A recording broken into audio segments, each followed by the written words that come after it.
The tea had already begun to cool. Elena sat by the window, her fingers gently wrapped around the delicate porcelain cup. Outside, the afternoon stretched quietly across the estate gardens. Pale sunlight filtered through thin clouds, settling over trimmed hedges and gravel paths. Nothing moved except a faint breeze that touched the leaves and then disappeared again. It was a place made for company. And yet, she was alone. She had not expected to be here. Just a week ago, she was in the small town where life moved simply and predictably. Now, she found herself sitting in the corner of a grand estate, invited almost by accident. A distant acquaintance had insisted she visit, saying it would be good for her to see something different. Elena had agreed, though she had not fully understood why. Now, as she stared into her tea, she wondered if she had made a mistake. The silence was not uncomfortable, but it felt unfamiliar. It was the kind of quiet that belonged to people who knew how to fill it with meaning. Elena did not yet know how to do that. She lifted the cup slowly and took a small sip. The tea was mild, slightly sweet, with a hint of something floral she could not name. Footsteps approached. She did not look up immediately. She assumed it was one of the staff passing through, careful and almost invisible. But the steps slowed, then stopped beside her. "Elena," a soft voice said. She looked up. An older woman stood there, dressed in a dark, elegant gown. Her posture was straight, but her eyes held a kind warmth that softened her presence. This was Countess Irina Petrovna, the lady of the estate. Elena quickly set her cup down and rose. "I'm sorry," she said quietly. "I didn't hear you approach." "That is quite all right," Irina Petrovna replied. "You were thinking." Elena gave a small, uncertain smile. "I was trying to," she admitted. The Countess studied her for a moment, as if measuring something unseen. "May I sit?" she asked. "Of course." They sat together at the small table. For a few seconds, neither spoke.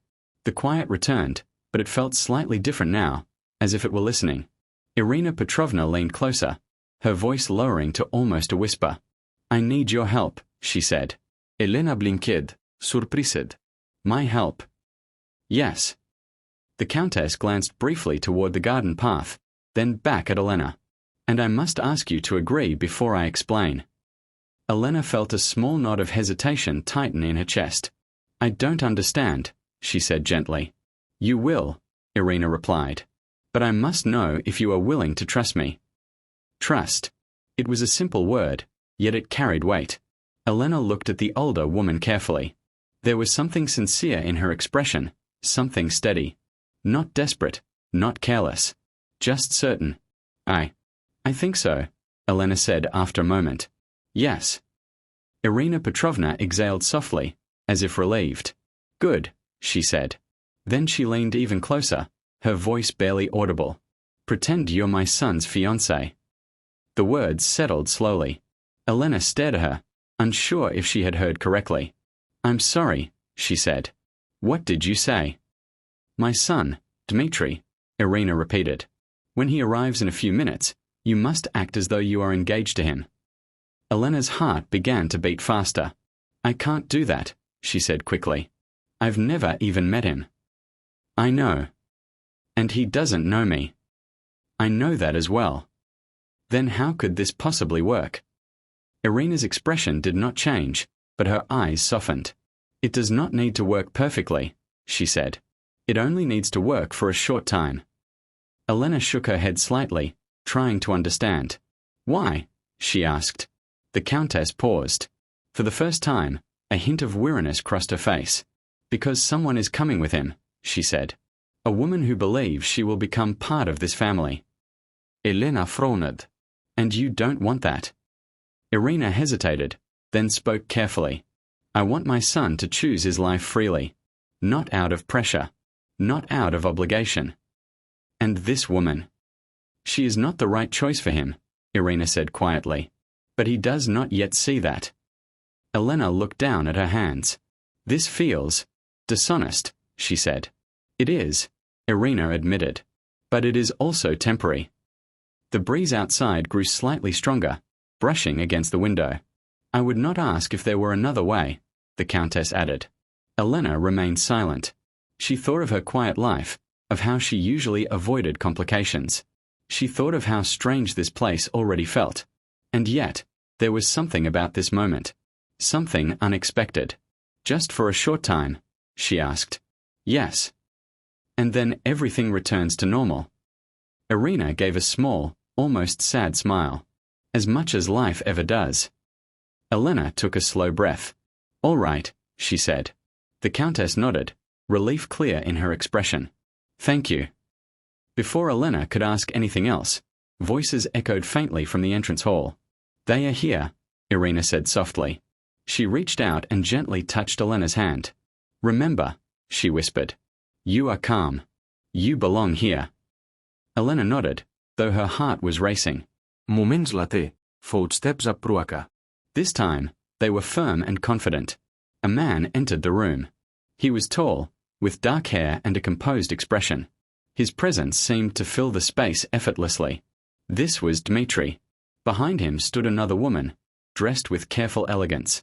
Her eyes moved quickly, observing everything. Dmitri's gaze landed on Elena. For a brief moment, confusion flickered across his face. Irina Petrovna rose smoothly.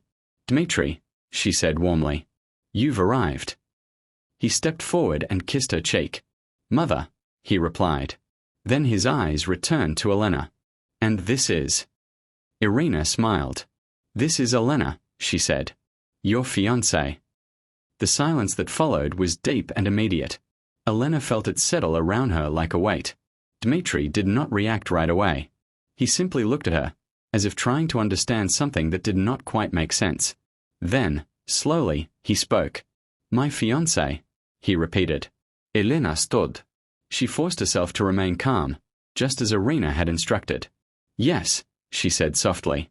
Dmitri's expression shifted slightly. Not anger. Not disbelief. Curiosity. I see, he said. He stepped closer. For a moment, Elena thought he might challenge her, ask questions she could not answer. But instead, he took her hand gently. Then I suppose I should welcome you properly, he said. His voice was steady, but there was a quiet edge to it. Elena met his gaze. Yes, she replied. The other woman watched the exchange carefully. There was tension in her posture now, something sharp and controlled. The afternoon continued, but everything had changed. Conversation moved slowly, carefully. Every word felt measured. Elena did her best to follow the role she had been given. She spoke little, listened more, and stayed close to Dmitri when needed. At first, it felt like a performance. But as time passed, something unexpected happened. Dmitri began to play along. Not in an obvious way, but subtly.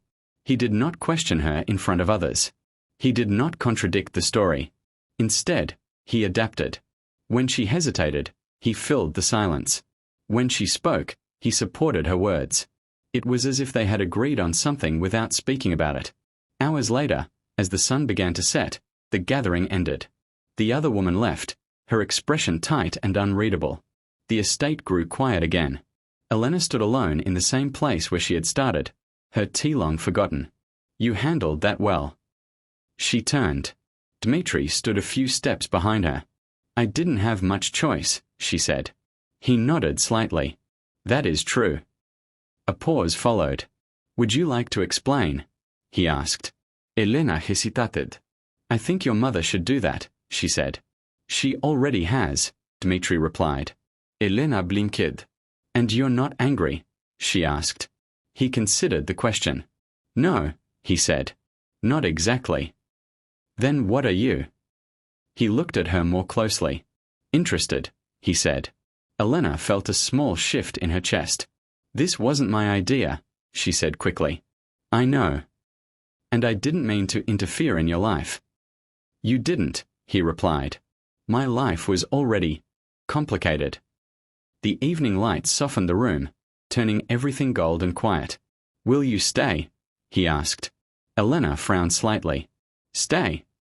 For a few more days, he clarified. Not as a fiancé. Just as yourself.